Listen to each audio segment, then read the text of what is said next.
बघतात शिवाजीराव आढळरावांना आयात करायचं चाललं, तुमचं काय होणार? तुम्ही आता परत प्रचारच करणार? नाही, याच्यामध्ये नेत्यांशी बोलणार आणि त्यातनं निर्णय मी घेणार आहे. जोपर्यंत उमेदवारी फायनल होत नाही तोपर्यंत त्या ठिकाणी आम्ही वाट बघत बसणार आणि एकदा निर्णय झाल्यानंतर मग आम्ही आमचा निर्णय कळवणार त्यांना. मग तुम्ही आयात लोक म्हणताय, राष्ट्रवादी उमेदवार कोण कोण आहेत तुमचा?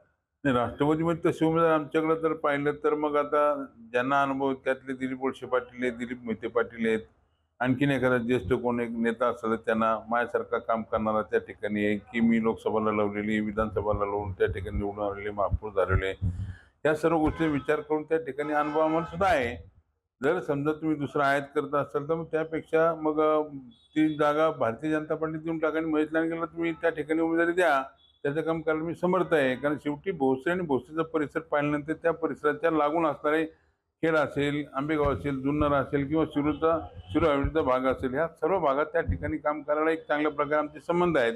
आणि 2004ला मी ज्यावेळेस विधानसभेचा आमदार होतो त्यावेळेस माझ्या उरुळी कांचन ते वाघोलीपर्यंत केसलन, बकुरी, वाडे, बोला ही सर्व गावं त्या ठिकाणी होती. तिकडे माझा संबंध आहे. त्यामुळे तशी अडचण नाही की आम्ही नौखाय म्हणून काय सांगायची. त्यामुळं आम्हाला एक चांगल्या प्रकारे संधी मिळेल असं त्या ठिकाणी अजितदादा निर्णय घेतले त्याची मला खात्री आहे.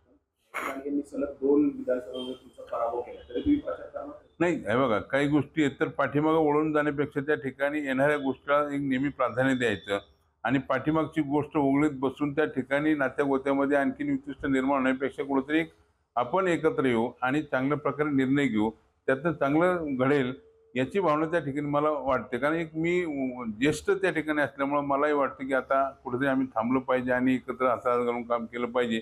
मी आमच्या नातेगोत्यातल्या असेल, आमच्या नागरिकांचा असेल किंवा कामगारांचा असेल किंवा दीनदलितांचा असेल, असं आणखीन त्या ठिकाणी चांगल्या प्रकारे विकास करायला ताकद मिळेल, शहराचा चांगल्या प्रकारे प्रकल्प आणता येईल.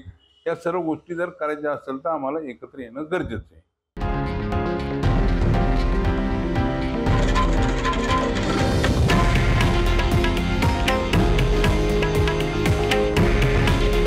हे आहे देशातील नंबर 1 न्यूज नेटवर्क आणि आपण पाहत आहात TV9 मराठी. काळजी तुमची, हित महाराष्ट्राचं.